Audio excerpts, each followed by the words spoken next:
That's for losers, man. I don't get involved in that stuff, but Angel Rashad Milligan rolling out. Good question. Brandon, we can't ask Rashad questions. Hey, Rashad. Oh, yo. My name's Rashad, and you already know I got to keep it going off the straight to top. I got to keep it over here because you know I can't. So what the heck is going on? My name's Rashad Milligan. If you are new to the channel, this is the road to 5K subs. I want to talk about real briefly. It's in the title, but I'll just speak about this real briefly, and then we'll get to the other stuff. Championship tours. In the aftermath of the national championship, a lot of people, there's just been a few narratives and stuff like that. And it seems like slowly South Carolina fans, and this isn't like me saying South Carolina, you know how I'll even say this. I feel like there's a segment of basketball fans, of college basketball fans in particular, women's college basketball fans to be even more particular, of those women's college basketball fans who say South Carolina fans, and they like really, it's kind of like coded for like black fans. And this is like 100%. I'm not even race baited, nothing like that. This is like 100% just like the way that I see when people say like those South Carolina fans. Sounds like kind of like a whole nother thing, for real. But yeah. But no, seriously. No other connotations to this, just legit. South Carolina fans,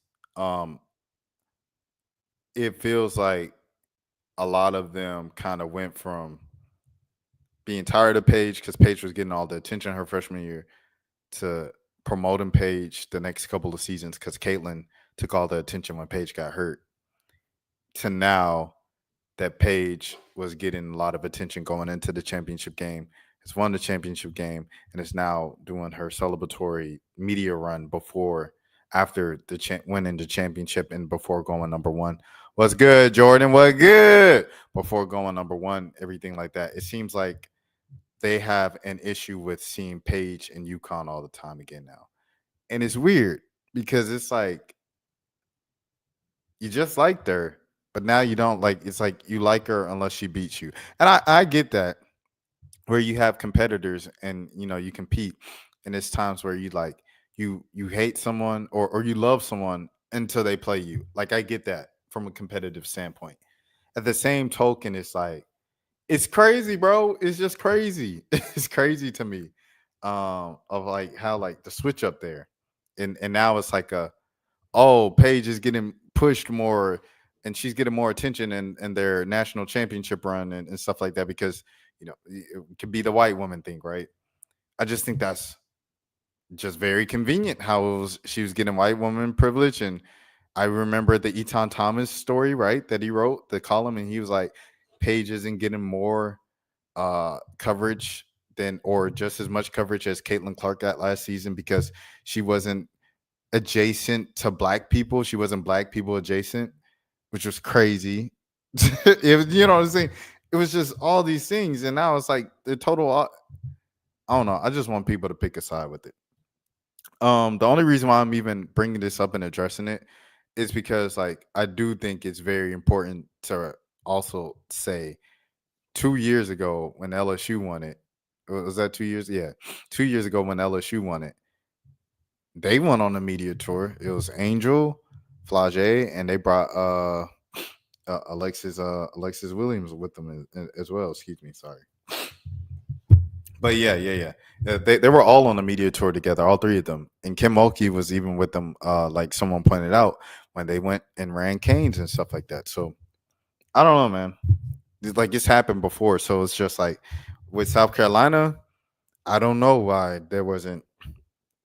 Maybe there was, and I just don't remember. Me personally, I do not remember a South Carolina press run, something beyond just them bringing on Don Staley to come and talk the next day on Good Morning America and things of that sort. I don't remember like the entire South Carolina team or South Carolina 2 players going and doing the whole New York thing. Because as they call it, like a New York car wash.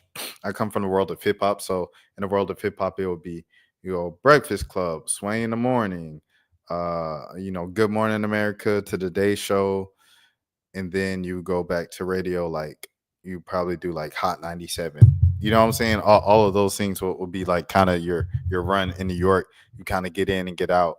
Just do all your press one day in New York, going from building to building for the entire day. And then that's how you knock it out. So like I've seen it, we're obviously just seeing it with UConn right now going on Jimmy Fallon and everything. Like I don't remember seeing that with South Carolina, but I do remember seeing it 2 years ago with LSU, and all those players were black. So it's like the narrative that is trying to be built here, I don't know if it lands this time. And then another thing, with the complaints from South Carolina fans and those South Carolina fans that I respect, that are, what I'm saying, y'all know who I rock with on this channel and stuff like that. Um, Even then, right? They were complaining about Gino's comments about the statue, and like some were like, "Oh, it's bigger than that." And Gino's trying to diminish a black woman's and it's not. I don't think it's that. Like once again, I'm going to say I don't think it's that. When I say something, I think it's race. When I don't think it's something, I don't think it's that. I don't think it's that. This is literally just trash talking. Gino trash talking South Carolina's program, Don Staley, the entire South Carolina kind of community and everything like that. The Gamecock, the FAMs. That is literally what Gino Smith, Gino Auriemma was doing there. And the reason why he was doing it was because for the past decade, 9 years, everybody, myself included, has been giving UConn these jokes every single year they lose. Even going into this, it's like, yeah, they have the talent. They have the 3 number ones, but the 2 number ones, they've never been able to stay on the court at the same time. And this, will they be able to do it? And they did it, and they won, and it really happened. And there was like, we say, oh, it's the Candace Parker curse. Oh, Gino, the UConn is over for them. Like they've heard those jokes and those comments for 9 years now, bro. So yeah, take you a little dig at another program that was talking. Oh yeah. Well, what do you think it meant? How do you think Gino took it when coaches been on the podiums talking about women's basketball is really in a good space right now? There's a lot of parity. There's more parity in the sport than ever before. A lot of people, they were saying it was bad for the game because, you don't just have one program dominating. You just don't have one player, even though Caitlin Clark's good. You know what I'm saying? Okay, beyond Caitlin, who else do you think when Gino's I keep wanting to say Gino Smith, when Gino Auriemma, who you think he thought they was talking to, bro? It was throwing shots at Gino. So is Gino gonna come right back at you? We won again. I'm up. It's the day after. We back fresh off. People say wild stuff all the time at the parade. Gino gonna say something crazy, bro. It just is what it is, straight like that. So yeah. That's all I had to say on that front of the championship tour coverage, and Gino's comment about the statue. Okay, now to the next thing. So Flau'jae, man. So Flau'jae, she went on our podcast today. She put out a new episode of Best of Both Worlds. It's been a little minute. She said she took a hiatus from social media and the internet after they lost in the Elite Eight. And so this is the first time she's really kind of come out publicly and spoken. Obviously, she declined to declare for the draft, and she was coming back. But she didn't specify who was going to be with. Like they said, the reports were from ESPN that there was a chance that she could go into the portal. And her momager, Miss Kia Brooks, she tweeted out that the portal's going crazy. You never know. You're going to have a lot of surprises coming up. And she put the little popcorn emoji and a basketball emoji. That's something we talked about. I came up here and reacted to that and said, knowing Miss Kia, or knowing the moves and the things and the way Miss Kia has kind of moved from afar, because I do not know that woman personally, things of that sort. And seeing how Flau'jae has moved always from the time that I met her, and the things that she's said and the way that her mindset goes, even on this episode, it's evident all throughout the episode. She's huge on business, and her mom is huge on business. I think being open to the transfer portal, saying that you're open to the transfer portal, is literally a negotiation tactic to get LSU to give more money. So that's what I personally thought going into it and everything. So I didn't think Flau'jae was actually going to go. I think she was just using that as leverage at the negotiation table. She gets on, and the comment section is like, Fo, we are so glad you're coming back for one more season to win the championship. She never specifically says in the podcast, I'm coming back to LSU.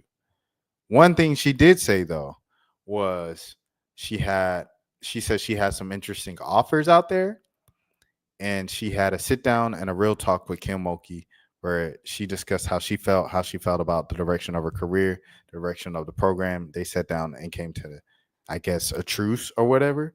And so you can insinuate that that means that she's coming back to LSU, but she didn't just upright say it. So before we go ahead and work to get that confirmed, and you know what I'm saying, my coworker, I'll leave that up to him. I don't want to step on his toes in his beat, in his pond, in his land. But yeah, yeah, we'll come back when that's confirmed. But yeah, that's what it is so far. Also, another interesting thing, she said a lot of interesting offers. If you're not officially in the portal, programs can't call you. They can't call you. Like, they're not allowed to call you and give you offers and say, we got this money for you. If you're not in a portal, they can't do that. Like, literally. So I don't know when she said offers, if she meant like NIL collectives and alumni chapters and stuff like that were contacting her through her manager. I don't know how that works, because I don't know if that's legal. That might be legal because it's officially not the school. You know what I'm saying? Since it's not the school athletics, they're not affiliated with them. They just give money. And they're like, if you come here, our alumni association came up with $3 million to give you next year. I don't know how that works, but that is something that we're going to have to kind of take a look at. You know what I'm saying? Because it's just like free agency, right? In free agency, literally, you're not officially allowed to talk to people until a certain time in free agency and pro sports, right? So it's like the same thing with this, right? You can't talk to a kid in college after the season before a certain time, after a certain time. And you can't talk to them at all if they're not even in the portal. They're not even a free agent. Their contract isn't even up to be, giving it the comparison to professional sports. This is just something like, money and this is all new, right? Or legally, this is all new. So just figuring out ways to kind of navigate that. I'll pull up the little clip of Flau'jae talking about this on our pod, and then so you guys can see for yourself what she said, so I didn't misquote her. I'll go back 5 more seconds, and yeah. Because it was some interesting offers. You know what I'm saying? But, you know what I'm saying? Because it was some interesting offers. You know what I'm saying? But I talked to Coach Mulkey, and we had a real conversation, and I told her some real stuff about how I've been feeling, and I think that conversation really helped us and see what we both, you know what I'm saying, what we both see, and how I can make this year my best year. But yeah, man, it's crazy out here. This portal crazy. So that's like her kind of saying like all but saying I'm coming back to LSU.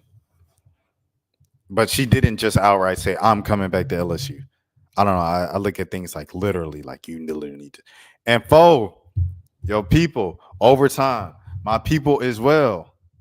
All them years I done covered OTE. All them years I done covered the girls takeover weekend, right? And I covered the new league when y'all had the girls league last summer. And I covered, I know y'all not affiliated with the Castanat League, but the Little Basketball Association at OTE Arena, everything like that. Y'all, it's all love. I'm throwing up the O's right now. Fun fact, I applied for a job at Overtime in like 2019. It was a strenuous process to like apply for. Like I had to like create reels and stuff like that. I didn't get the job. But shout out to Overtime. I'm saying all this to say, please rock with your boy. Y'all done use my clip from when I took the video of Flau'jae at the game. Y'all used it in the reel promoting the pod when she's talking about her at the game. Didn't tag me in it, didn't credit me in it. I'm not tripping. It happens. I posted on Twitter. That's what happens when you post it on Twitter, especially if you don't put no watermark on your stuff. I'm saying all this to say, please do not copyright this video. Please. Because I reacted to 30 seconds of the video. Please don't grab that 30 seconds and copyright it so I can't. Let a young brother eat, man. That's all I'm saying. Let a young brother eat. But yeah.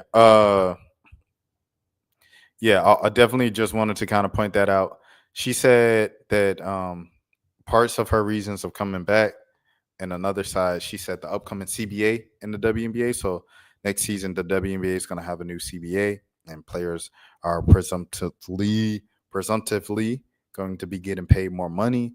And then also she said she want to really win another national championship. She said she couldn't go out on a loss. She just couldn't do that. So there's that. Next thing I want to shout out, man. I want to shout out Liv Hoops, bro.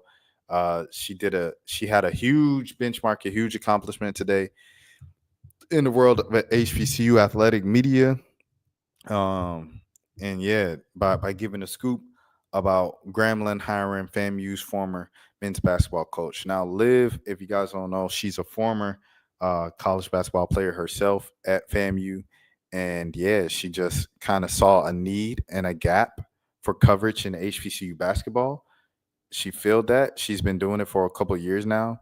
Every single year, every single month, she's gotten better. Every single week, she's improved something. Like a couple weeks ago, towards the end of like the NCAA tournament, she started doing like these graphics that very, symbolize kind of like what ESPN does with the breaking news and stuff like that to make the news pop out more and to give HBCUs the same love that you'll see on regular, how do you say it, like mainstream media kind of posts and stuff like that, coverage from the major networks. And she's doing it all one man army for real. So salute to her for, oh yes.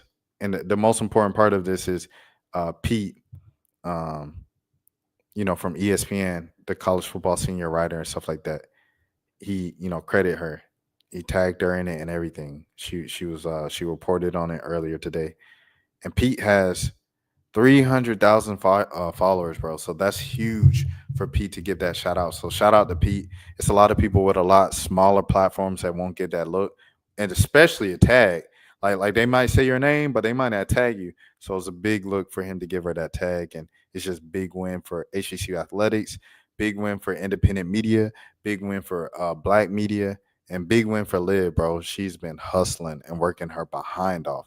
Sometimes I really don't know how she be keeping up with the games to keep it a beam, because it's like the games be on like these random streaming services that you got to subscribe for and got to get $15 here, $20 here to watch a game. And she really keeps up with the games, like every game. And she does like a nightly recap of the top scorers from like the SWAC, the MEAC. And she's been doing it for the last couple of years. So I personally reached out to her earlier this season, earlier last season. Now at this point, the season's over. Early in the season, I was like, yo, you're doing a really good job, this and that, everything like that. And she's just like, thank you. But, she says that to everybody, like she responds to everybody. She gives people likes. She makes her followers feel seen. She makes it be, you know what I'm saying? It's the little things, bro, that gets people very far. She's going to get she's already gotten extremely far on the independent tip. I did see someone that was like, Liv only been doing it a couple years, and she already got more scoops and sources and everything than y'all that's been doing it for you. I'm like, you ain't had to put down the other media members to say that. And, like I kind of got like, when the WNBA players, when they like, you don't have to put down one player to the other, and it's like it's just competition, like compete, like yeah. But I understood it. Like when it came to like the media game, I was like, yeah, you ain't have to put down, because I rock with folks in that space, especially like Dr. Cavill, my boy Chuck as well. Who else I want to shout out? Dr. Cavill, Chuck, of course, Stephen Gaither, and HBCU game day crew, everything like that. Shout out to Nia, 100%. Shout out to Nia. Nia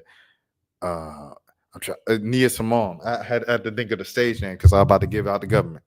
But Nia Simone, there's so many great content creators in the HBCU space, and they've been doing it for years. My boy Wilton Jackson, always for sure, that partner them. My boy who used to be in the game but he dropped out, Anthony McDougal. Dougal, I had to shout him out just anyways because that's my dog and he's been doing it for a little minute. And she said it right here. I just want HBCU basketball teams, players, and coaches to get the promotion, recognition, and spotlight they've earned and always deserve. There's so much talent that comes out of HBCUs, and they continue to have players and coaches that put on. Speaking of this, since we're talking about HBCUs and everything like that, let me pull up just a random kind of mock. If I could pull it up on Twitter, because you won't find many like free mocks that go 3 rounds deep. So let me see if I can pull something up on Twitter. All right, hold on, give me a second.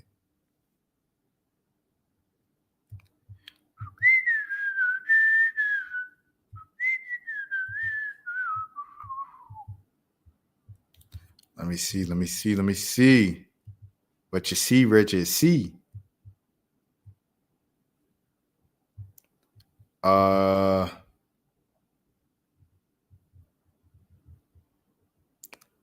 I'm trying to find like a. Okay, let me see.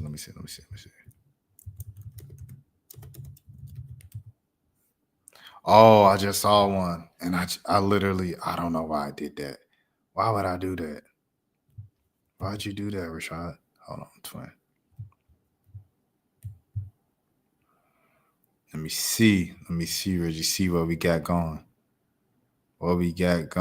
Okay. I wanted to speak about this though, because this was equally important to me. I'm gonna pull up this in the other tab too to get this ready.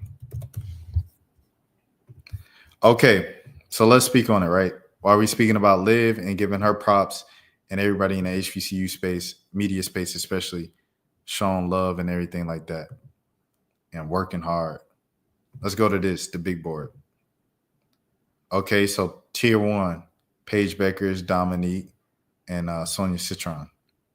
Very surprising. I guess she hopped into tier 1, but hey, salute.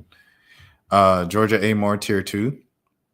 Haley Van Lith, Kiki Iriafen,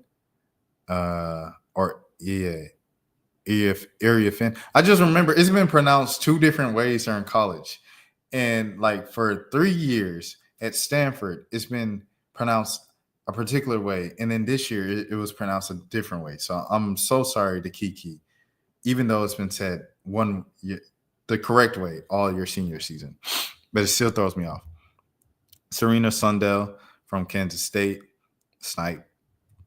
Anissa Morrow, LSU. Isaiah James, E. James, NC State. Cheyenne Sellers. Tier 3 overseas prospects, Sivka and Justy. Tier 4, best of the rest, Tihana Papau,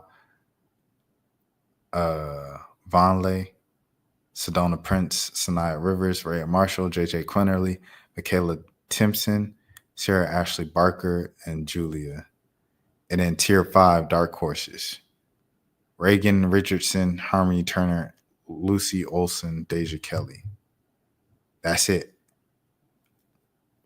So why did I bring this up? Because Diamond Johnson's not on here. Diamond Johnson, for the last 2 seasons, has averaged 20 points, 5 rebounds, nearly 4 steals a game, 3 assists on 43% shooting. That's not best, but hey, 83%, 84% from the line, 38% shooting from the 3. This past season, nearly 19 points, over 6 rebounds a game, over 4 rebounds a game. Once again, nearly 4 steals a game. 4 assists to 2 turnovers a game. So assists to turnover ratio is 2-1. Shooting 47% from the field, 35% from 3, 83% once again from the free throw line. Diamond Johnson was projected to go in the first round a couple of years ago. When she was with Rutgers, when she was over at NC State, she's projected to go in the first round. It's just like Haley Van Lith was projected to go in the first round when she was at Louisville before she transferred to LSU. Haley Van Lith transfers once again to TCU, and you see she moves all the way up to tier 2.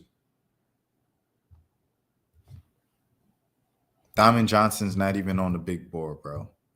Zay Green's not even on the big board. Harmony Turner's on the big board. Salute. Congratulations, Harmony Turner. These two young women, Zay Green and Diamond Johnson, they need to be up here, bro. It doesn't make any sense. Zay Green transferred back into a P4, showed that she can still play. It doesn't matter if she's in the SWAC. It doesn't matter if she's in the SEC. When she started off at Tennessee, coming off of being a McDonald's All-American, or if she's at Alabama, she is who she is. Come on, man. Look at this now. Average 17 points last season, 16 points this season. Average 16 points, 5 rebounds, 5 assists, a steal a game, nearly a block a game, shooting 47% from the field. The only thing that looking nasty right now is the free throws. But everything else, like, what are we doing here? What are we talking about, bro? A couple seasons ago, I believe this was probably the SWAC years, 16 points. Her numbers are the same that they were in the SWAC that they were in the SEC. Why isn't Zay Green being talked about if she's just as old as Sedona Prince? Why isn't Diamond Johnson being talked about if she kind of made this, in my opinion, had the same type of career trajectory that Haley Van Lith had? Of course, Haley Van Lith is taller, but it's like, does that really matter that much in a W at the point guard? Not really, not necessarily. Not when you have, and salute to Crystal Dangerfield, but not when you have players like Crystal Dangerfield and Destiny Henderson, and there's a lot of players that are just short. You know what I'm saying? Smaller type players that are point guards that have made a living and stuck on WNBA rosters. So yeah, man, I think they definitely need to do a better job of that, and I definitely think that an HBCU player should not only get drafted this season, whether it's Zay Green, because Zay Green still counts, or Diamond Johnson, they should stick on the WNBA roster this season. Diamond Johnson and Zay Green aren't saying scrubs, by the way. I think that's the point of this entire argument. It's like these are players who were All-Americans coming into college. They were Team USA coming into college, with the U16, U17, all that stuff, type of teams and everything. They grew up playing with the nation's best talent. Their peers, Zay Green's peers like Shakira Austin, Aaliyah Boston, like those are her peers. Aaliyah Edwards, like those are Zay Green's peers. Diamond Johnson's peers are the Paige Beckers, the Angel Reeses, the Haley Van Liths, like those are her, you know what I'm saying? Those are her people, her peers and things of that sort. And they played next to them and they played up to their levels, and their college statistics showed that they were good players. They didn't fall off. They weren't just like what happened to them after high school. They had good college careers. So I think for the sake of, HBCUs and making a statement that you stand with HBCUs, the WNBA those teams should draft those 2 players, and those 2 players, at least one of them, should make a WNBA roster. Show your solidarity and support of HBCUs, but it's not a handout. It's just what they've earned by the way they played and stuff like that. Salute to the HBCU All-Stars game that my boy throws over. Coach Travis, everything like that. Him throwing it every year and stuff like that. That was kind of crazy. Came out crazy, but yeah, you get the point. He did it this year in Houston, and it's just a great idea. But we're doing these HBCU games and HBCU spotlights and HBCU nights.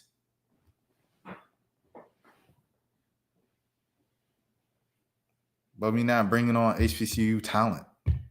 And like I said, it's not a handout if you have the talent.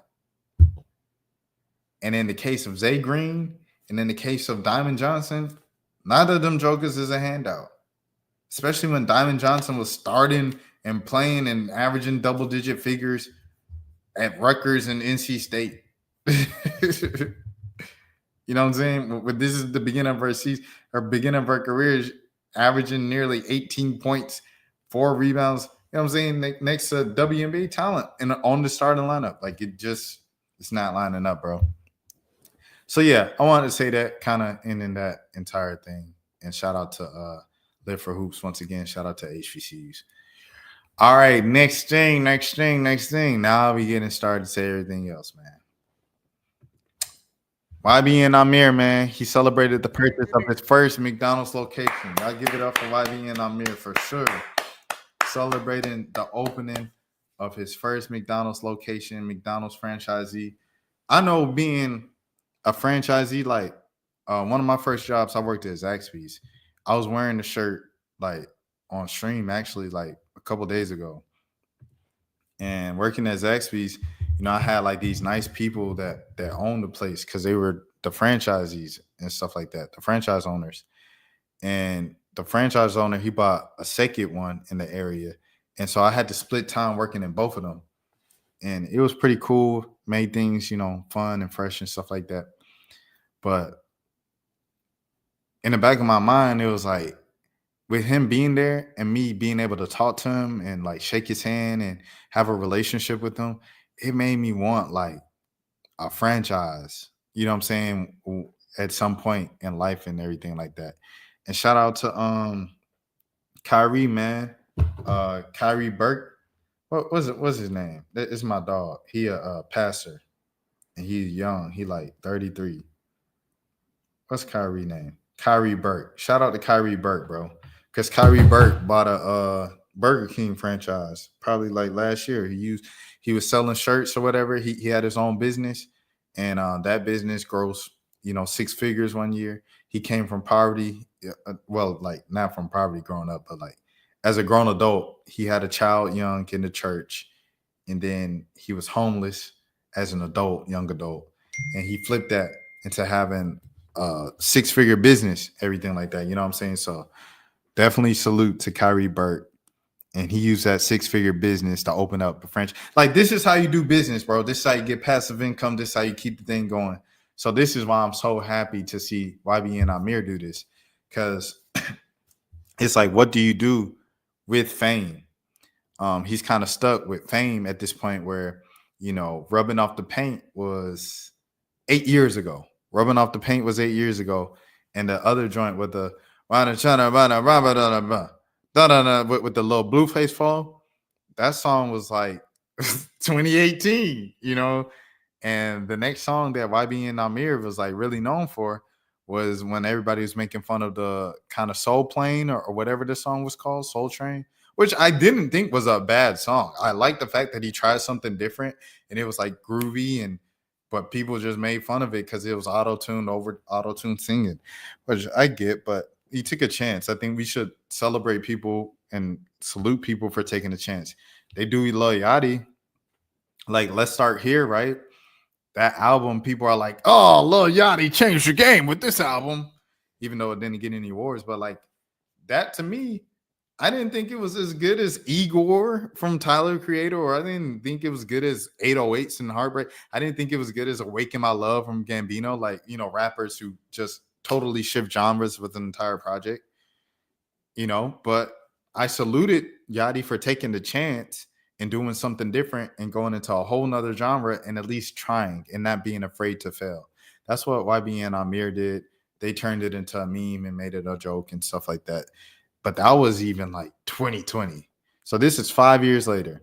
What do you do when you have fame, when you have platform, and you still have some money left over from residuals and stuff like that, but you do need more income? Like, it's going to run out eventually. What do you do? This man made a business move. I'm going to buy a McDonald's franchise. Super smart. Super smart, bro. I'm not even going to lie to you. Super smart. Salute to him. Congratulations to him. And I played this little 9-second clip. Shout out to Say Cheese for reposting his Instagram post. Yeah.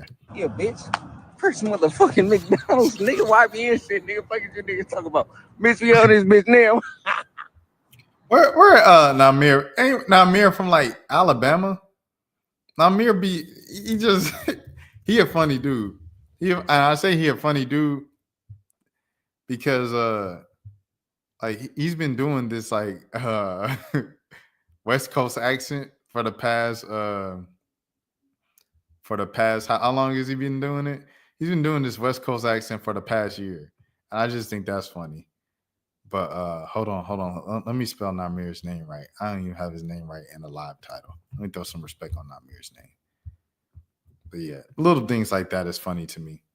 But at the same time, man, honestly, overall, salute to Nahmir. This is what young rappers need to be taking heed to, take attention to, everything like that. How you gonna keep the money going in? You had a moment. I think as soon as you get up, say your first 6 figures, I think that's when you need to start, you know what I'm saying? Looking into investment opportunities, ways to build passive income. This is what Flau'jae was just discussing on our podcast. By the way, going back to it, y'all make sure y'all subscribe to Flau'jae podcast, man. Best of both worlds. She's spitting some real game in there. The first time that I spoke to Flau'jae, I know I reference this all the time, but that's what you do when you're proud. The first time I spoke to Flau'jae, she was in high school. And I was just asking, like, what do you want to do? What does the future look like? And she's like, real estate, mogul, like properties. I want to build an empire. I need residual income. I need to do this. I need assets over liabilities. I need to flip this into this and turn this into money while I'm asleep. Like, that's the way she was talking as a 17, 18-year-old. You know what I mean? So to all the rappers, bro, you get a moment, you get 6 figures, start investing, bro, please. And if you don't know how to invest, do the YouTube University, bro. Listen to Earn Your Leisure. Shout out Earn Your Leisure podcast. That's like the entire point of their pod is to make financial literacy spoken in a language that we speak. Very simplistic, very down to earth, and can help us because that's how, we're going to be able to build. And I know this is a buzzword for some people, but generational wealth. And it's so important because we talked about it yesterday with the Justin Bieber joint. No, money's not everything. However, the reality of the situation is we live in a capitalistic society and money is how you do anything. Money is how you relax. Money is how you breathe. Money is the quality of air you get to breathe. Money is all of that, bro. Money's the amount of sleep you get. It means something. I say all that to say that. He said, I was on some whatever stuff, 2023, clown. I was on some whatever stuff, 2025, I just bought my first McDonald's establishment. 2023, clowning. 2024, coasting. 2025, just secured my first McDonald's franchise. Yeah, YBN burgers and all that. Salute to YBN Nahmir, bro. Very smart decision. And I just hope other rappers take heed of it. And very smart decision. Not even just smart decision, because Lil Baby is very like business inclined as well. You just be making business moves and stuff. Very smart decision to post it. I think it's important that rappers post this stuff. Like as much as you post the cars and the jewelry and the women and all that and stuff, make sure you post the businesses that you're investing in. Because what kids see, kids want to be. You know what I'm saying? And that was my whole, every time I went on a rant about some politicians and stuff like that, it wasn't necessarily just because they were having fun or they doing what the other side doing. It's because kids want to be what they see. I don't know. I tried. Y'all heard me try. All right, we on to the next thing, man. Let's do it. Next thing. Shaquille O'Neal has ended his beef with Dwight Howard, and he said he'll agree with him to do the Hall of Fame. This is on the big pod with Shaq. Salute to Shaq, bro, for saying this. Shaq is hard to read, bro, because I ain't gonna lie. Every single time I met Shaq in person, he's been the nicest dude, bro. The nicest dude. And that's not cat. I had to criticize him for certain things over the past couple months. Like when Zion had a triple-double and he like, that's not enough. He not dominating. And that's like, bro, like he had 2 triple-doubles in 2 weeks. It was his first 2 triple-doubles of his career. Like he playing crazy right now. It's not enough. If he had 20, he needed 30 and 20 and 20. And it was like, bro, what Zion did is huge. And it's like he won't watching the games, obviously. And it's like, bro, if you're not watching the games and you critiquing players in games that you're not even watching, like, and you're getting paid $14 million a year. So I critiqued him on that. And then I critiqued him on when he went on Angel Reese's podcast, and at the end he's saying, Angel Reese, you should wear those booty shorts that you had on the Wild 'N Out stage and lower the rim so you could dunk with the booty shorts on, and then I'll come to watch. And it's like, that's crazy to say, bro. Like, you can't just say that to no like 23-year-old that signed to your company. She signed to Reebok and you talking like that. That's insane. She calling you Uncle Shaq and you like, yeah, let me see them booty shorts. Like, that's crazy, Shaq. So I had to get on Shaq those 2 times and critique him. And I felt bad seeing him in person because in person, like, Shaq cool. Like, Shaq mad nice to everybody, bro. Everybody. He shake your hand, have a full conversation with you, eye contact. He engaged. He's not on his phone. Shaq, a cool dude. He gives back to the community, like in Atlanta. Like, he be doing the toy drives. He call himself Shaka Claus. He do everything, bro. He cool portion. So, like, it pains me when I had to be like, bruh, why you beefing with Dwight the way you beefing with Dwight is whack. Why are you saying this about a player and you ain't even watch him? That's whack. Why are you saying this about that? Or why are you saying this about women's basketball when your daughter plays women's basketball? Like, that's crazy. But anyways, this is a great move. And you got to give credit where credit is due. From Shaq to just drop all the BS, all the drama, all that stuff. Salute. Shout out Dwight Howard, bro. to my Syracuse brethren. Sue Bird, Billy Donovan, All right. all the Florida. Sylvia Fowles, Oh, LSU, yes. Maya Moore, the 2008 USA Men's Basketball Olympic Team, a.k.a. the Redeem Team. Got it. And Dwight Howard officially made it to the Hall of Fame. That's awesome. He also tweeted out, I want Kevin Garnett, Kareem Abdul-Jabbar, and Shaq to walk me out. That's awesome. I'll do it. What would you like to say to him? I'll do it. I'll be there. Really? Of course. That's my guy. Congratulations, Dwight, on an incredible achievement. Congratulations to you as well, Shaq. Yeah. I don't know if Shaq is trolling because he said it too soon, too smoothly. But he said throughout the years, the reason why he's so tough on bigs, because the bigs before him were tough on him. Like Wilt Chamberlain and Kareem, they were tough on him. And I think like Kareem actually like hated Shaq for a long time, if I'm not mistaken. And Wilt had a relationship with Shaq where he just butt heads all the time. He never gave him his credit. And Shaq like, bro, I'm dominating. So it's like when Shaq retired, he like gave a lot of that energy back to Dwight and you know, the other players and stuff like that. Which is crazy because it's like, why would you just want what was done to you be done to the next gen? Like, you can stop that trend right now. But instead, you know, it just is what it is. Because it's like critiquing is one thing, but it's another thing when you're not even watching the games to critique and being like, I can't watch the game. Oh, I can't do this, that. It's like, bro, Dwight Howard in his prime beat LeBron James in the East. You know what I'm saying? He took his team to the finals. And then what's the reason, a large part of the reason why LA won their championship? Because he was the one that beat Jokic in the Western Conference Finals. And he was the one that helped them and was the glue and the difference maker in the regular season to keep the vibes high, everything like that. When they in Atlanta and they throw the behind the back pass him and he dunk in there, all that matters, bro. So he played a great part in that championship. And then plus just the 4-time defensive player of the year, all-star, multi-time all-stars and everything like that. Dwight Howard had a sensational career. A Hall of Fame career to be exact. And for Shaq to finally just say, like, good job, brother. Like, you're not – because he don't have to be you. He don't have to be you, Shaq, but he could be Dwight Howard. You know what I'm saying? Shaq, if Shaq is top 20 all time, okay. Dwight Howard might not be top 20 all time, but he top 75 NBA, ring, ring, ring.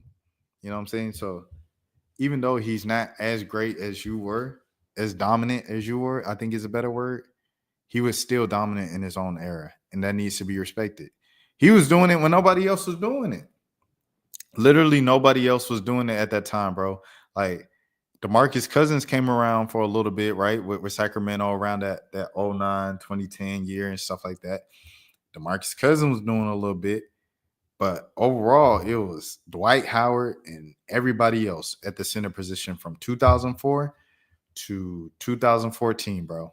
The whole decade of dominance from Dwight Howard of his generation, of his time as a big man. So salute to Dwight Howard and shout out to Shaq for at least just like saying good job.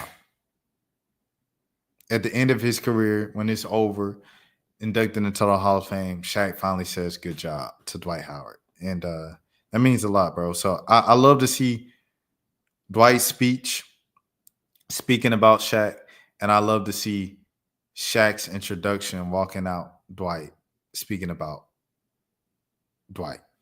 So yeah, that's it. But W squashing beefs, man. We squashing beefs all 2025. Do I want to go to the news first? I'll stick along with the social media stuff first right now. Right? Will Smith was talking about why money doesn't make success. He said this on Drink Champ. Shout out Drink Champ. Shout out Revolt. Shout out Rap House TV for putting their logo over it. Could be too high. Where you get so high that you realize literally none of the stuff can make you happy. Right. After you can get to the end of the material world. You get to the end of money. You get to the end of sex. You get to the end of fame. You have so much and then you like go off of a cliff into the same kind of abyss that you'd be scared of slipping into at rock bottom. Right. Where life loses all of its ability to sustain and please you. Right. And then the only thing that's left, the same thing at rock bottom, the only thing that's left at cliff top is you have to find what you're actually looking for, and what you're actually looking for is you. You're looking for you. You're running around, right? When you like a woman and you like being with a woman, it's because you like how you feel. Right. You like what's happening inside of you. When you have money, it's like, yeah, it's cool to buy things, but it's not the money. You like how you feel inside. Right. It's unleashing a feeling inside. And at rock bottom and at cliff top, what you have to learn how to do is generate that feeling without anything external. You have to learn how to like you so much that you like being alive so much that you bring positive energy that's not generated by stuff, right? Because stuff is coming and going. Right. Like people are coming and going. Everything you have and everybody you love is going to rise and fall in your life. The place that we have to find is a spiritual place where we are good with us. We trust us. I trust myself. I trust God, and I trust life that whatever happens, I'm going to make happy out of it. I don't need specific things to happen.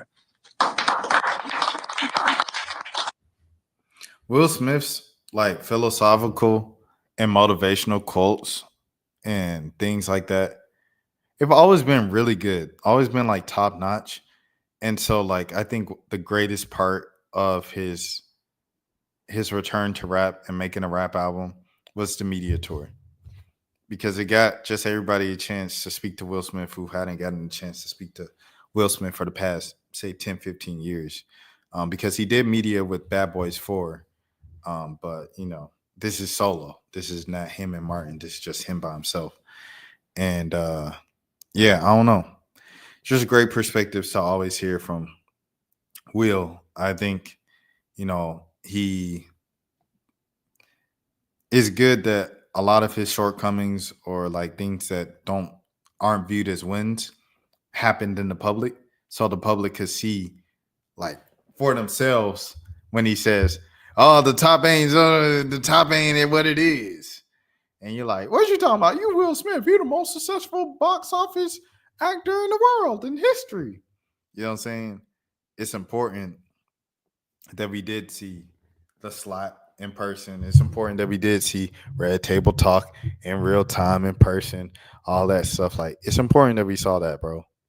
You know, all that. So we know what he's talking about when he says struggles and ups and downs, and you're not just what downs you got, Will Smith, like you did Men in Black. You know what I'm saying? So salute to Will Smith. And everything he said is true. Everything he said is true. Obviously, I don't have Will Smith money right now, but everybody with money that I seen come up that didn't have money before, they say the same thing. They say, bro, I'm still not happy. They'll tell you, bro, I'm still not happy. Money don't bring happiness. Flau'jae said it the best on my channel. Go check that out. Interview with Flau'jae. He said, money don't make you happier, but being broke don't either. So there you go. There you have it. So yeah, just make sure y'all keep that in mind when y'all chasing things, chasing success, chasing whatever y'all chasing in this thing called life. All right, here we go. So this is a shout out to Phil Lewis once again, my brethren, Detroit native, deputy editor of the Huffington Post over there in Washington, D.C., and the Washington BJ president. Y'all subscribe to his newsletter, What I'm Reading. It's a great newsletter, Substack, everything like that. It comes in mail. I don't know how often it comes in the mail. It just pops up in my email when it pops up, and it's always some good stuff. So salute to Phil. I don't know. Bro, Phil is just like, he's so, I know I'm guessing whatever. He's so like cool, bro.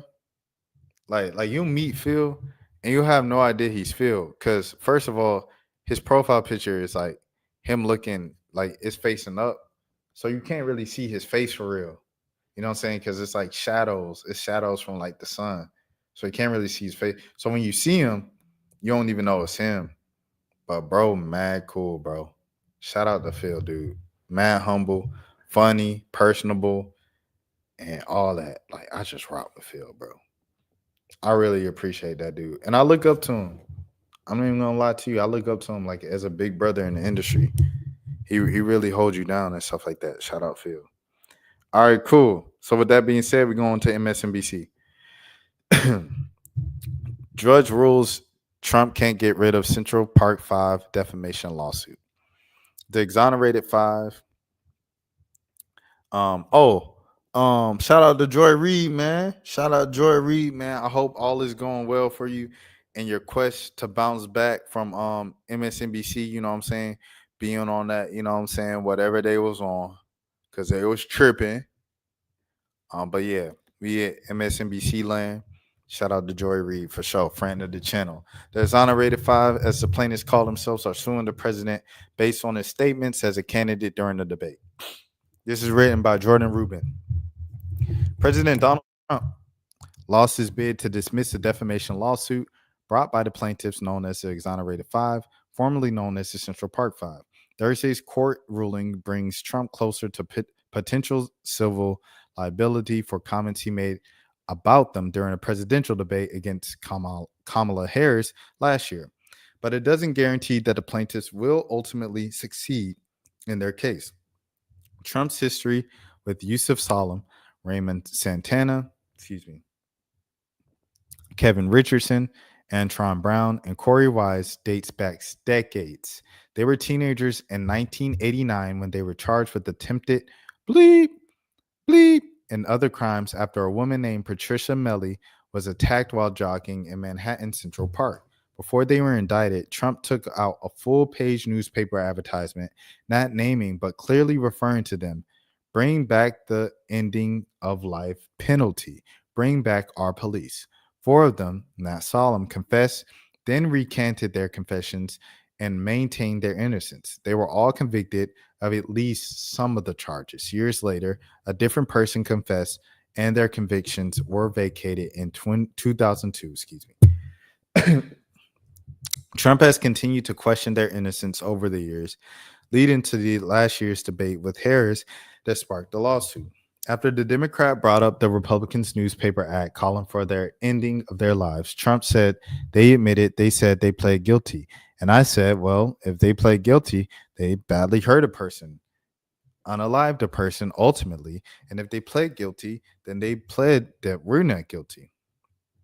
Rejecting Trump's motion to dismiss, U.S. District Judge Wendy Beetlestone wrote that it can plausibly be inferred that Trump had sufficient knowledge of the plaintiffs' wrongful conviction and exonerated to have known that the plaintiffs did not plead guilty. Nobody was unalive as a result of the crimes that day in Central Park, and the plaintiffs are indeed not guilty. The ruling wasn't a total loss for the president. The Obama-appointed judge said that the plaintiffs hadn't yet met their legal burden for one of their defamation theories or for their claim that Trump had intentionally inflicted emotional distress, writing as a latter point that they hadn't allegedly haven't suffered any physical harm. While the civil case's fate is still to be determined, the ruling is a reminder that unlike some of Trump's legal exposure that vanished upon his election, other exposure remains. So yeah, they're saying that this is still a thing. Is this Don Lemon? What's this Don Lemon thing? Oh, Blavity. It's an advertisement, pop-ups. All right, cool. Shout out Don Lemon, friend of the channel as well. But yeah, okay, interesting stuff there. Interesting stuff. I always hear about the Central Park 5 or the Exonerated 5. I always hear about them, like, and then in terms of people talking about like Trump's a racist, and they're like, just ask the Central Park 5, just ask the Exonerated 5, and I don't know if I ever knew the full story, so that was, I guess, nice just hearing and stuff like that. Shout out to Phil for posting it. Shout out to these 5 brothers, man. Salute to y'all brothers, man, for sure. Okay, next story. What we gonna do? We gonna do this. I got a couple things now. All right, we'll go with this one. Okay. So apparently a landlord in Colorado, she fell down and she tried to say that the black tenant like pushed her down. So they caught it on camera. So here's the video. Really? Oh, dude. This is the shocking moment a landlord was caught on camera falling to the floor and claiming she was being assaulted by her tenant. It's how LeBron used to be playing in 2009. Vontice Wines was at her rented townhouse when her landlord, Lisa Anderson, entered the home and reportedly got upset. Shout out LeBron, by the way. I do have to clear this up just in case it blows up. I respect LeBron and everything he does on and off the court for sure, 100%. His longevity in the league is something that we've never seen before, and it's never been done in the history of basketball. He's one of the greatest players in the history of the game, and I respect him a lot. In 2009, I hated him. Two things can be true at once. That Vontice did not pay her rent earlier than its due date. You tweaking? Oh my God, she's bars up. Really? Really? Really? Really? Oh my God, Michael, get the police. That's when I started getting She's pushing. She's kicking me out. Get the guys out. Oh my God, she's psycho. She hurting me so bad. I'm gonna press charges against her. She killed me and pushed me out front, so I hit my head on this gym table. According to Vontice, Lisa would often pressure her to pay her rent before the due date. You want to live here for free, and I didn't need to get the remote garage. After Lisa's claims of assault, Vontice said she and her son have since moved out of the townhouse, making her feel a lot more safe. Oh my God, she's hurting me. She said she still remains uneasy about the ordeal, as the landlord doubled down on her claims that Vontice injured her. I hit my head on this gym table. Cameras can save your life, bro. Cameras can save your life. Cell phone footage can save your life, bro. Remember the whole, you know what I'm saying? I don't want to go too dark. 2020, though. 2020, the entire situation that really kind of big mark of it, everything like that was, what was that? Memorial Day weekend, right? Memorial Day weekend in Minneapolis, bro. And if it weren't for the bystander who was recording on her phone, 2020 wouldn't have been what 2020 was, bro. You know what I'm saying? In terms of the summer and protesting and everything like that. So cameras, video can change everything. And the fact that they had video in this property, as a landlord, I don't know if it's hers, because if it's hers, and that's like you mad stupid. Like if you thought you was gonna get that off, you put cameras in there and like you tried to pull something like that, it's crazy. But yeah. With that being said, cameras are important, bro. Salute the cameras. Shout out to the Daily Mail. I'm gonna read the story for this. Melissa Koenig. Shout out to Melissa of Daily Mail. All right, let's read it. A Colorado landlord was caught on camera falling to the floor and claiming that she was being assaulted by her tenant, who stood back and watched the charade unravel. In a now viral video, landlord Lisa Anderson, who goes by the name of Elizabeth Anderson, suddenly drops to the floor during a confrontation with tenant Von T. Swines. Oh my gosh, you're choking me. Oh my gosh, she's hurting me. Oh my head. Anderson cries out as Wines watches from a distance. She then goes on to cry out as if in pain and calls Wines a psycho. Oh my gosh, she hurt me so bad. Anderson claimed after she got up off the ground, I'm going to press charges against her, she says aloud as she holds her phone. Anderson then sensationally claimed that Wines pushed her and banged her head against the table.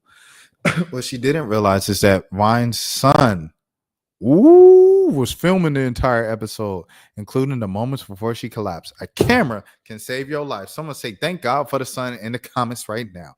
Thank God for the son. The tense ordeal reportedly began when Anderson got upset that Wines did not pay her rent earlier than the date it was due. Why are you pressuring me right now? Why are you pressing me about this? Rent not even due. She explained to CBS News that she began rent in a townhouse in Aoria from Anderson in November. Her lease was required to be paid by noon on the first of every month with a $110 late fee for delayed payments, according to supporting documents she showed to the outlet. But Wines claimed that Anderson will also pressure her to pay before the due date, sharing text messages in which the landlord would ask for the rent days early. Every single month, she would text me a couple days early, try to get me to pay early. Every time, Wines said she would pay early because she had the funds. When she didn't have the funds to pay by February 28th, though, Wines said Anderson texted her a warning and said that she would be changing her locks. I kind of thought she was trying to intimidate me because she had been texting me a lot prior. Then she heard the drilling at the front door. I was completely shocked, Wines said, claiming she was not even given a chance to pay the late fee before Anderson tried to change the locks. Crazy. The landlord could have seen the doorbell camera that day, telling Wines, another camera, if you don't have this door open, I'm going to have a locksmith open it and you'll pay for it. Then on March 1st, Wines said Anderson arrived unannounced to deliver the eviction notice. It wasn't even 12:15 yet, and she showed up with the notice. Wow. It was then that the viral confrontation began, which Wines said she had started when Anderson pushed past her into the house and faked fall in her dining room. She said the incident triggered an anxiety attack, turning her to turn away when Anderson collapsed. Dang. Poor Miss Wines. She said she and her son since moved out the townhouse, making her feel a lot more safe. She says she still remains uneasy about the ordeal as Anderson doubled down on the claims that Wines injured her. How you gonna double down? We got proof. You in 4K. Shout out to the boys, man. RDC. She actually went to the police on March 10th around 2:30 p.m. claiming to be me, and a police sergeant called me because they thought that I was in the main lobby waiting to speak to an officer, Wines said.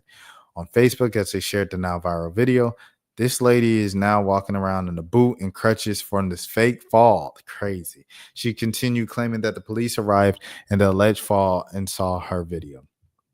Among the many comments on the video, the one woman was claiming that she is such a victim of her BS as well. Unfortunately, my case with her is too far gone and I can't afford a lawyer. But I have videos and screenshots of everything she blamed me for, the woman said. Another claimed that credit card processing company that she filed a complaint with me that can see her records that she does a few times a year. Others have reached out to Wines in the aftermath, saying that Anderson also treated them poorly. This is not fair, she claimed. A lot of people are being hurt by this. Records being obtained by DailyMail.com show that Anderson also had multiple foreclosures over the years. But when CBS News tried to reach out to the landlord, she declined an interview. Screen grabs of text messages to the reporter showed unhinged ramblings about Wines before she accused the journalist of being fake news fraud. Typical. There seems to be a pattern. She also repeated her claims that Wines pushed me and tried to spray my face. Yo, shout out to Red. They said hi a bunch of times. Shout out to Red for sure. Salute to Red. Okay. Bet. There was that. Cameras can save your life. That's my takeaway from it. Okay. So now, speaking of these things, right? We got XQC drama. I'm going to some streaming world stuff now. So apparently XQC, he came out and accused RaKai and Lil Rodney's son, who are in the new Kai Cenat house, what they call the AMPG League house and stuff like that, with Ty Lil, Punga Dez, RaKai, and Ray and Lil Rodney's son. He said they're view botting. RaKai hit 100,000 viewers the first day that Lil Tay came into town and things of that sort.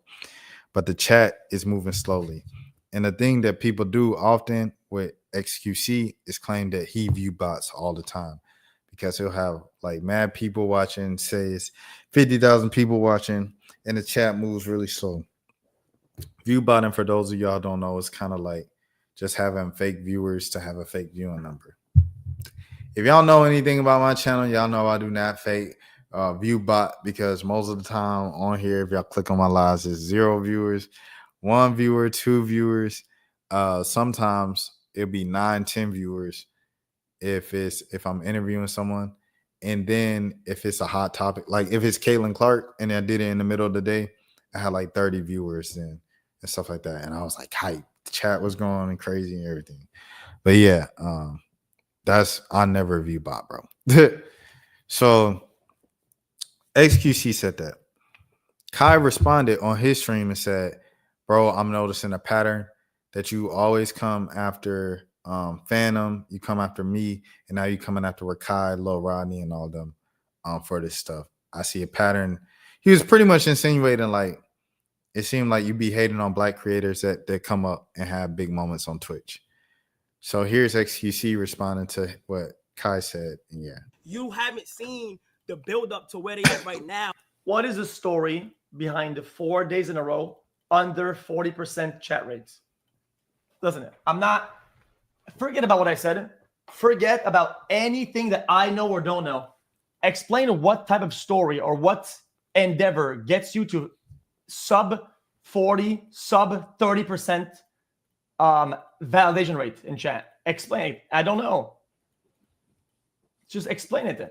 4 days, 5 days in a row. I mean, why even attack me? Attack my story. Bro, you haven't seen it's crazy. Build up. That's crazy. Hold on. All right. So there's some more stuff in here that I haven't seen yet. I've been kind of waiting to react to it. So I'm going to go down it. Now you gotta be careful now with Twitter, but we're gonna trust Twitter right here on this. So yeah. Let me see. It's giving XQC can't believe black people on the top. Don't lie, chat. Like on this clip right here, nigga. You know, I feel like people are entitled to their opinion. People, could just think whatever they want. That's fine. That's okay.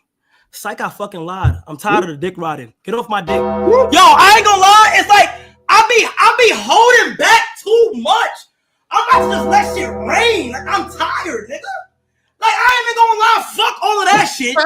Fuck all of that. Be honest. This is no bias. This is nothing off aggression. This is nothing off negativity. It look like you dick eating, gang. Ooh. Like, you might not realize it, but I'm gonna help you. It kind of look like you dick eating. Like, real shit. Like, I'm not even trying to be funny or mean. I'm gonna go ahead and say it looked like you dick eating just a little bit. You feel me? And I'm kind of tired of like her in the whole road because I feel like the more I hold shit back, it's not the first time. This is how it looked, Felix. This is me talking to Felix. This is me not really being on some shit. It looked like you dicking because it's like, it's a pattern. It's like everything, something is going good on this side. Like you saying I to say. And then when you say it and I say something, it's you was joking. Ooh. You feel what I'm saying? So I'm kind of confused. It's like when a nigga say some shit, it's, oh, I'm joking. You feel me? Now it's not even directly me. He didn't say my name, but he talking about my mans and shit that these my niggas. You feel me? Like you're not about to belittle what these niggas got going on because you can't fathom what's happening in this current day of time. Like, gang, off your response and off you had just reacted to that about Reggie and RaKai and shit, I could automatically tell you don't know the story behind them niggas.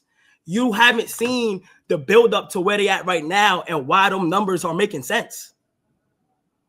And that's... So I seen someone posted like, they posted like a thing, right? Of is this it? Hey, if this is people's main argument and this is how they act, then go be proud and go tell the world how Neon's come up was organic because nobody bots, nobody ever bought it, not a real thing. Wait, numbers don't add up. Nah, you're a dick eater. Wait, not. Don't get mad at me. If you have to act like this and I have to have restraint, then go give flowers to Neon for his early day stream at 200K viewers. You have to.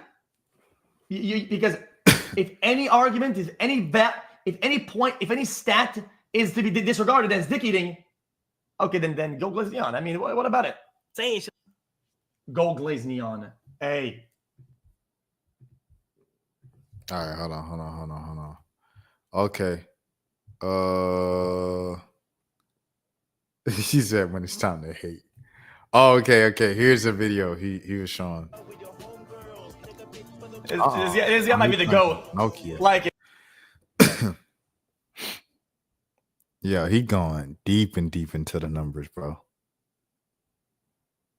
I mean, then they have 20, 30, 20. That's absolute GOAT of streaming it. I mean, we've been doing it all wrong for like a whole decade and we're fucking stupid. Oh, yeah, that's hate. That's hate.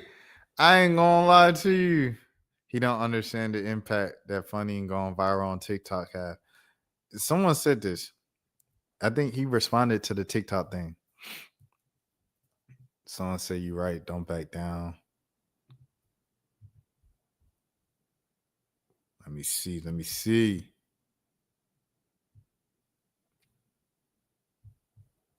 But still decided to say it. Bro, I promise. Okay, this comes with a bum in my heart. I promise. At this point, I could easily save myself and say, yeah, whatever, and just kind of walk away from this dialogue. Okay, just for the sake of the argument, just for the sake of, in general, about just having integrity on botting, bro, I'm doubling down. Bro, I have to. I swear on everything with what I know and what things that I look at and I analyze that I've shown. I'm not like just saying it. I truly believe it. Whether it's them, a viewer, a mod, an agency, whether it's some like Bulgarian basement dweller, like fucking bot maneuverer or whatever. Somebody's doing something that's tampering it. He said something about TikTok. Bruh, this is crazy. After everybody. This nigga Reggie streams from like 12 a.m. to like 5 a.m.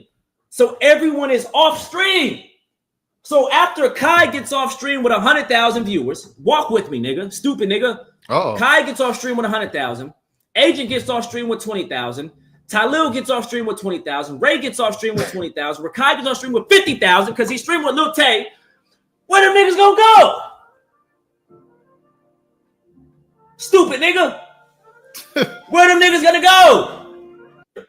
Reggie is the one nigga who didn't average that much, but he. It's crazy. Dang. Let me see. Where's the TikTok one at? Hold on. Let me see. I'm trying to see this. I don't even know what this is. You haven't seen the build up to where they at right now. What is the story behind the 4 days in a row under 40% chat rates? I mean, why you didn't attack me? You feel me? But like, I'm pretty sure Felix knew all of that shit, but still decided to say it. Bro, I promise. Okay, this comes with the bum in my heart. I promise. At this point, I could easily save myself and say, yeah, whatever, and just kind of walk away from this dialogue. Okay, just for the sake of the argument, just for the sake of, in general, about just having integrity on botting, bro, I'm doubling down. Bro, I have to. I swear on everything with what I know and what things that I look at and I analyze that have shown. I'm not like just saying it. I truly believe it. Whether it's them, a viewer, a mod, an agency, whether if any argument is if any point, if any stat is to be disregarded as dick eating, okay, then go on. I mean, what about it? Saying shit like, from the outside perspective, Felix, I mean, you being a grown ass man. This is not no diss or nothing. It just looked like you dick eating, and it's weird. When these guys get buried in the discovery of just chatting or Twitter discovery, because everybody's botting, I better not hear a fucking soul talk about view botting. When everybody does this shit, people already all do it. Let's be honest. When this shit gets so commercialized, everybody's view botting, and you can't get views naturally because everybody's above you in the degree, I better not hear a fucking breathing soul about the topic. I don't want to hear about it. And it's like, then you say you joking, and it's like, okay, now what is? Bro, like I said, it's not some like study I did over the years, bro. I was playing Dota, and at night there's nobody online, so his shit was unrecommended. I click while playing Dota. I'm like, brother, like what is happening with the viewers? It was jumping up and down 10K, 20, 30, 20, and it just kept jumping up and down, and nothing was happening on the screen. And the chat was just like it's like not like frozen NPC. Like I'm just like aggression. This is what I was watching from. Like, brother, like, oh, this is crazy. He went to the train. Like, brother, like, I'm not, bro. I just clicked in the VOD. I just clicked in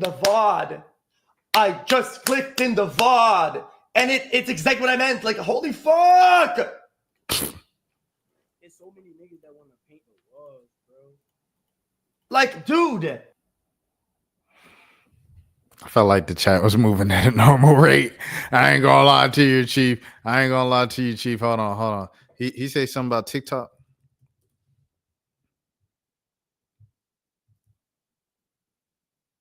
All right, bro. Oh, here's TikTok. Like, if you were to use the argument that if you're all over TikTok, you go crazy. Okay, then how is Ron not 100K Andy then? Then explain how Ron and FaZe aren't like 100K each Andy, because they're all over the place on all socials. A lot more than some of these guys. Oh, and he hating. I ain't gonna lie, he hating. Elephant in the fucking room. And how come about the story? And how come all those viewers aren't on Xbox or PlayStation, and they're not on Tamagotchi, and it doesn't give you a validated viewer? How come these are all invalid viewers that don't register in the system? How come? But Ron, most of them are on Xbox. But these guys are on Xbox, dude. Not the same magnitude and saturation. Yeah, I ain't gonna lie. I'm on the hating side. I'm on the side of this dude a hater, or he hating right now. I don't know if he a hater overall, but I think he hating with this particular instance. All right, so yeah, that's my little take on that. RaKai. I'm doing this because I did the video on RaKai last night. And so I feel like it's fair and only fair to do this, to give RaKai his response and everything like that, because it's his name, this is his reputation. On Twitter, bitch, she told us something. RaKai disrespecting me. RaKai disrespecting me. Blah blah blah blah blah. Gotta. La. Like, I'm like, what the fuck? I really knew she was gonna do some shit like this. I ain't lie. Trying to make, like, I don't know like what it is, but she's just trying to make a nigga look bad, bro. She's trying to make a nigga look bad. That shit's not cute. It's not funny, bro. And as y'all know, Lil Tay, she does shit like this to get attention. I don't understand, bro. Listen, she said no sleep, kicked out of Hole 12 twice, and stranded in ATL, running on no sleep. The stranded part, lying. I paid for the hotels and flight, lying. Word to my mother live chat, she didn't pay for shit. This pissed me off. Like, why is she lying for attention? That shit, that's not good attention, bro. This is her flight from yesterday. April fucking 9th, nigga. Lying ass bitch. I call her management, right? I'm just like, yo, bro, why are you lying? Like, this is before stream. I'm like, bro, why are you fucking lying? She said, bro, we're not lying, bro. We're not lying, bro. Like, this, chat, listen. And I don't blame Lil Tay. It's her management team. I know for a fact her management team, I'm saying it right now, is fucking weird. I don't give a fuck. I don't give a fuck. They want to lie, I'm gonna keep up. The management is fucking weird as fuck. I'm streaming, and she's like, yo, tag her on the thumbnail, right now. Yo, tag her. Bro, I'm a tag her, gang. And shit like that. She's fucking, it blows my fucking mind.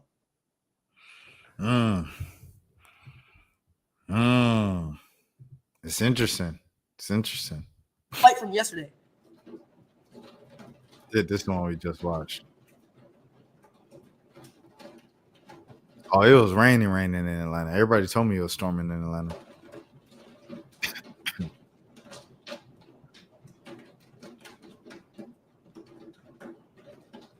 There it is. Lee's arrives at LA. So is. April fucking 9th, nigga. Lying ass bitch.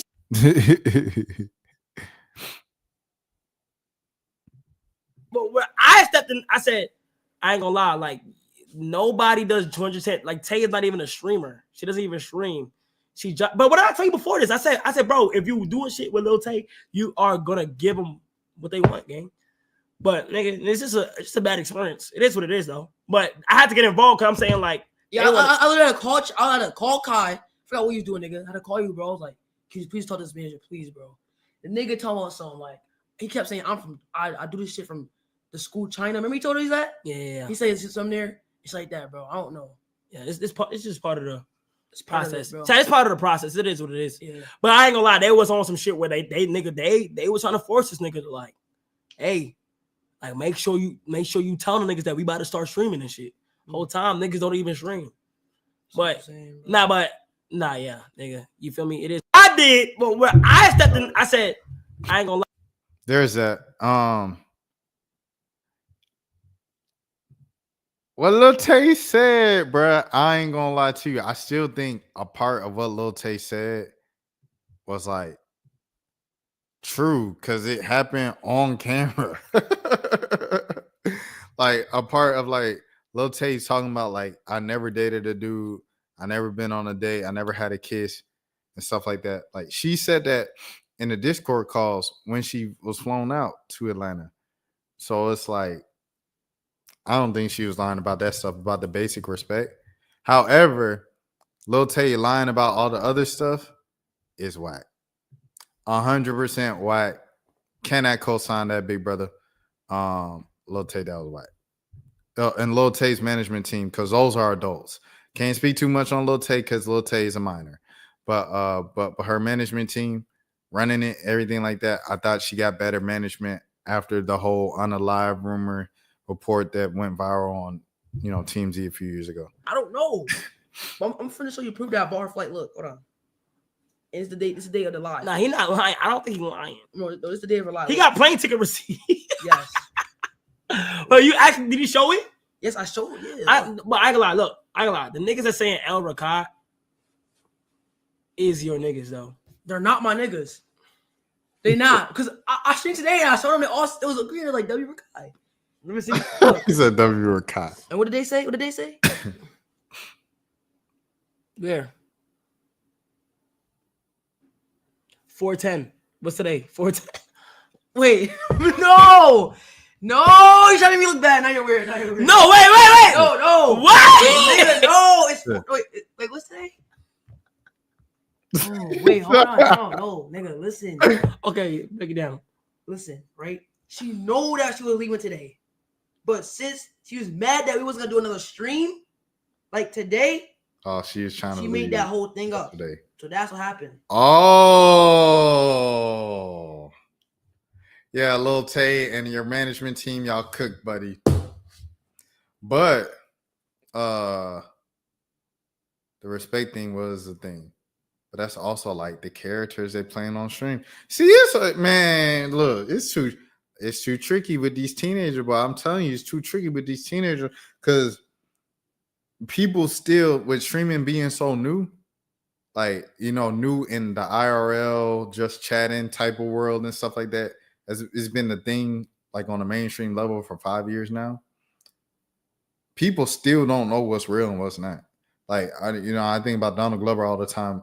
Donald Glover started off with Derek Comedy, an online sketch, trio and things of that sort. At the beginning of YouTube. YouTube started in 05. They started uploading skits in 05. It was people, Donald Glover talked about it all the time in his interviews, where they would just comment, "This isn't real. I don't think this is real." And it's like, yeah, it's a skit. It's a sketch. It was so new. The idea was that people didn't grasp the concept and stuff like that. And so I think that's what the era we're in right now, where we look at streams, you don't know what's scripted, you don't know what's fake, and you don't know what is actually going on. Because sometimes a lot of that stuff, a lot of that drama on the camera and stuff like that is real. I know homies that, you know what I'm saying? So I'll leave it at that. But yeah. Being from Atlanta, like, it's a lot of these people, you know what I'm saying, that I interact with and stuff like that. And it was just asked about these questions like off camera. So yeah. Now let's get to the final thing of the night. And we'll end with this. Great stream, everybody. I hope everybody has a great night and enjoys everything. We're going to end with this one. I think it'll probably be a heavy hitter. So yeah. We're going back to WFAA for a new update in the case of, or the situation that's going on with Carmelo Anthony and the young man who lost his life in front of his twin brother, and the entire alleged altercation that happened at a track meet in Texas. So yeah, let it play out in the courtroom. Collin County DA speaks about, okay, I guess I'll address this on camera too, because I haven't had many comments just like directly addressing me and the Carmelo thing, but one of them was in the first video talking about Carmelo, and I was laughing, or kind of like, why his parent? Because like I read his name, I was like, Carmelo Anthony. I was like, now why his parents name him Carmelo Anthony, and they spell it with a K? And it's like, okay, like, come on, bro, like what are we doing here? Like, you guys set him up to look bad in situation. So that's what I said, right? Someone say, don't speak on another person's kid. This is an evil channel. You an evil person. It's like, I think that's crazy calling me evil for, like, I don't know. I see the humor in the family last name being Anthony, and you naming a child born in 2008, 2007, 2009, Carmelo. It's the same thing when I see kids named Kobe Bryant. It's the same thing when I see kids named like LeBron James. Like, you know what I'm saying? Like, it happens, and it's like, it's funny to me, and it's like, oh man, like why you do it? Like, I'm not just gonna change it because it's the thing. Anyways, I'm gonna get back to just reading what's going on. You guys don't have to wait for me. I'm so sorry. Let it play out in a courtroom. Collin County DA speaks about Frisco High School stabbing case for the first time. Collin County District Attorney Greg Willis discussed what happens next with the case. Also, I have to say this on camera. There are a lot of rumors and a lot of different narratives and perspectives and alleged people who were witnesses that spoke on like Clubhouse and, Spaces and all these different places. I'm only grabbing stuff with this entire situation directly from local news, so places like WFAA or reputable national outlets, or from the news department. I mean, not the news departments, but from the police departments, the DA's office, the courts pages themselves. Not saying anything else. So like all the, like I've seen a lot of those things and stuff like that. A lot of those things that can sway the view of the story a whole different way than the way that it's being presented. But I can only go off what's being presented officially, because if you don't, you get sued. And if you get sued, you can get what's her name? Tasha Cade. Tasha Cade, she got to pay back $4 million to Cardi B. She moved over to Africa, everything like that. She still got to pay that $4 million. Still got to pay that $4 million. And obviously she don't got the $4 million, or else she would have moved to Africa. Anyway, this was written by Adriana de Alba. And yeah, let's read it. The fatal situation during the track meet at Frisco High School has left the community shaken and divided. For the first time since the April 2nd situation, Collin County District Attorney Greg Willis spoke on the case. In an interview with WFAA, Willis acknowledged the wide interest in the case. Carmelo Anthony, 17, is being charged with the unaliving of Austin Metcalf. Willis told WFAA his office hasn't opened the case yet, as the case remains under investigation by the Frisco Police Department. It's not unusual in the aftermath of a crime for there to be a lot publicly. Hold on. It's not unusual in the aftermath of a crime for there to be a lot of publicity about it. Okay, there we go. The case has sparked deep tension. While Metcalf's family mourns Austin's in and of his life, Anthony's family faces threats and harassment. According to Dominique Alexander, founder of the Next Gen Action Network, the Anthony's family home address was exposed online, leading to a wave of graphic and racist threats. A fundraiser on Gibson Go has raised nearly $300,000 for Anthony's family, with the goal of $350,000, according to the website. A message from the family on the page reads, "The narrative being spread is false, unjust, and harmful. As a family of faith, we are deeply grateful for all of your support during this trying period. Your prayers and assistance mean more to us than ever." In a letter to the parents, Frisco ISD Superintendent Mike Waldrop said in part, "Let me be clear. Frisco ISD will not tolerate misinformation, manipulation, or any attempt to undermine our community. We are actively reporting suspicious activity and, when appropriate, pursuing legal action against those responsible." What I tell y'all, don't just run up. Hey, don't be on no TikTok. Don't be on no YouTube. You will get sued. Recently, concerns have been raised about whether the case may be tried outside of Collin County. Ultimately, there'll be a judge's decision to make to time at the trial. But yes, this happened in Collin County. I want Collin County citizens to be able to decide this, Willis said. Willis told WFAA that Anthony had a hearing on Monday morning where he's expected to learn whether or not his bond will be reduced. We know his lawyers would be asking for that, but we need to just let it all play out in the courtroom. Willis said Anthony couldn't face the unaliving of himself penalty based on the Supreme Court's ruling on the 2005 Roper versus Simmons case. The Supreme Court said that not only can you not seek the unaliving penalty against someone who committed a crime when they're 17, you can't even go give them life without parole. That would not be something that we could even do if we wanted to. Now more than ever, we must lean on one another. In the face of adversity, we must continue to stand together with compassion, strength, and unwavering support for our students and each other, Superintendent Waldrop said in a letter to the parents. Metcalf's funeral was scheduled to take place this Saturday on April 12th. In lieu of flowers, the family encourages donations to a scholarship in honor of Austin here. So once again, as always with this situation, I want to say Prayers up to Austin's family for losing, a 17-year-old, 18-year-old son, a high school senior age son, teenage son. And prayers up to Carmelo's family, who is dealing with having their son's face and name plastered all over the news, all over the internet, being viral, and seeing their son face a trial where he's facing extremely, extremely serious charges of allegedly unaliving someone. And as he said in his words, according to the initial report from WFAA, he said, "Ain't no alleged, I did it." So yeah, very, very tricky situation. Something that we'll keep our eye out on, or I'll keep my eye out on. I'm talking like a team, but it's just a habit. I'll keep an eye out on here on this side. And as always, I want all of you to take care of yourselves. Have a great morning. Have a great night. Have a great evening. Have a great afternoon. And I hope you all take care of yourselves. Remember, if no one else told you today, I care about you.